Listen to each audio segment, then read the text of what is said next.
Good evening and welcome to the Workbench. And this morning's lovely bit of activity is going to be the start of looking at the Ekco radio and hopefully making it work slightly better than it did when we first looked at it last Friday. Now it's in pieces at the moment. I have taken the chassis out of the cabinet and it does look like it's coated in a film of oil. All the valves are greasy and all of the bottom side of the circuit board is greasy. Inside of the cabinet is greasy. So I think somebody's gone a little bit wild with the WD-40. I think rather than chat too much, I think I'm going to just get on with it. The one thing I did have to do before I started this video was I had to finally change the tip on my soldering iron. The old one died. It got a hole in the end of it and it was no longer sort of transferring heat to the joints. So I've had to change the tip, which, you know, at £7-8 a tip, it breaks my heart. Oh dear, how tight-fisted can you be? You know, I've had that tip in there for nearly a year now and it's only just failed. Yeah, I'm surprised it didn't fail a lot sooner, but there we go. So, right, let's get on with this radio. I get it on the bench, we'll fire up all the cameras and you can see what's going on. Okay, I told a little fib. The first thing we're going to look at on this video is this book, and the reason I'm going through this book is because this is part of the what's known as the Red Book series in the UK, and this one I'm going to just turn it over onto the side. I don't know how easy it is to read, probably not on the camera because we're a little bit blown out at the moment, but this is to cover models released 1960 to 61. So the date on my radio would be the first production models. This would be the date when the schematics were released and put out into the wild. And I've actually got pretty much the full set of these. Now I'm just going to move that piece of paper out of the way because that was my bookmark. I'm also going to bring this top camera down on exposure a little bit. There we go. Let's hopefully see if that's focused in. It says it is now. But yeah, so here we have the actual schematic for this radio, and the best part about this and having these books is that these schematics are pristine. They're not copies of copies of copies on the internet. These are absolutely fantastic, perfect copies. So going through the general description of it, it's a 7 valve including rectifier and tuning indicator, 3 wave band, long wave, medium wave, VHF, AM FM table receiver, AC/DC mains, 200 to 250 volts, 45 watts. And then it goes through all the valve analysis and what the alignments are. And yeah, on FM 10.7 megacycles IF with 92 megacycles is where you fire it up and actually do all your alignment on FM. You do all the others at the specified, you know, medium wave 600 kilocycles, 400 kilocycles, 470 IF on AM.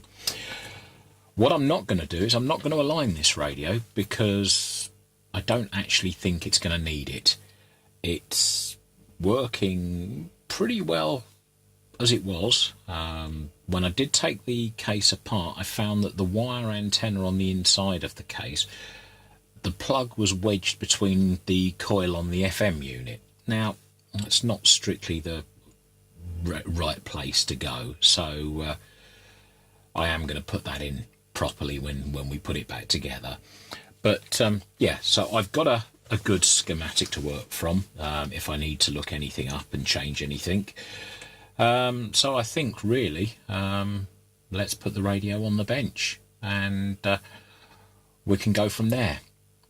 As you can see by this board, it's a little bit mucky. I'm just going to get me poking stick here. I've got a feeling, and you know, it's only a feeling, that probably this cap, that cap under there, that cap, and that cap, as well as the main cap here, which is bulging in the middle, looks like it's ready to give up the ghost at any minute, are all going to have to be changed. Yeah, you know, there's all sorts of bits. The tuning indicator lamp is here at the very front, and it's a Magic Eye type tuning indicator, but it's a very small one, and it's quite mucky, so to get to that I might have to take some more bits off the front. There's the band switch. That will probably just need a good clean. The volume and tone pot here with the on-off switch, again, that will need a clean and a little bit of a lubrication. But apart from that, this side of the circuit board is fairly clean and fairly stable. It's the other side that is covered in the oil, where somebody's just sprayed in the back. Now this, obviously, this is crap that's leaking off the capacitors. I will check resistors and check their values, but I don't expect them to be too far out because of the way the set was working. So let's start doing some soldering. Right, here we go. Let's start desoldering. I think I'm going to bring my cleaner to the front and start with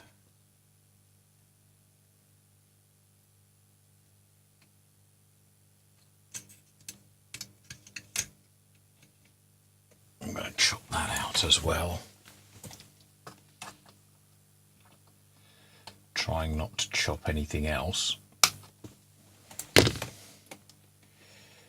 And that is, if I can read it, 001.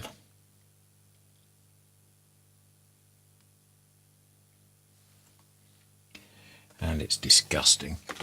Where's that tissue?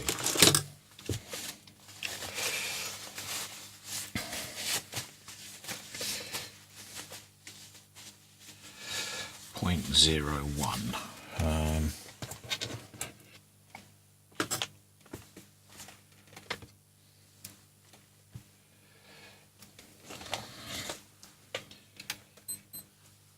So let's get the solder sucker. And first of all, we'll clear the hole out. Like that. Just make sure there's nothing there. Then we do the same down here.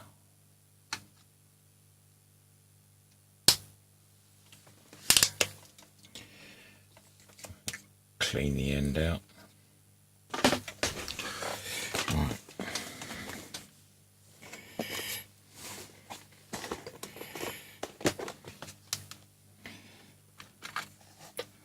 One of them. Right, okay, we're back, and it's 4:05 in the morning, and the job is finished. Almost. I'll say almost. I've still got the cabinet to clean, and I've still got the power up and everything else to do. But what I've done so far is, let me just get the pointy stick again, and we'll go through it. All of these caps have been changed. this one, and this one. Obviously, these are all modern electrolytics. That one in there, that one down there, and there's another one right down at the side here, which is just off camera. The filter capacitor I took out and I've replaced it with these three. What you've got here is a pair of 47s instead of 40s, and you've got a 33 instead of a 32. Now they're cable tied together, but they are actually soldered direct to the chassis where the hole was on the other side. The controls I've sprayed with a bit of contact cleaner, so that bit's done. The tuning is all working. That wasn't a problem before. The band change, I've again sprayed contact cleaner on there, cleaned up the switch. It's still evaporating at the moment, which is why that looks wet. Rather than sit there and try and brush it and possibly damage the finger contacts, I've left it alone. And again, this side, although it could do with a good clean, I'm not really going to do much with that. On the top here, again, I haven't really done anything. You can just about see where I've soldered it to this pin, which was one of the original capacitor holders. I've cleaned all the tubes up, the valves, and they're all Mullard tubes, so let's just hope British engineering is as good as I always remember it to be.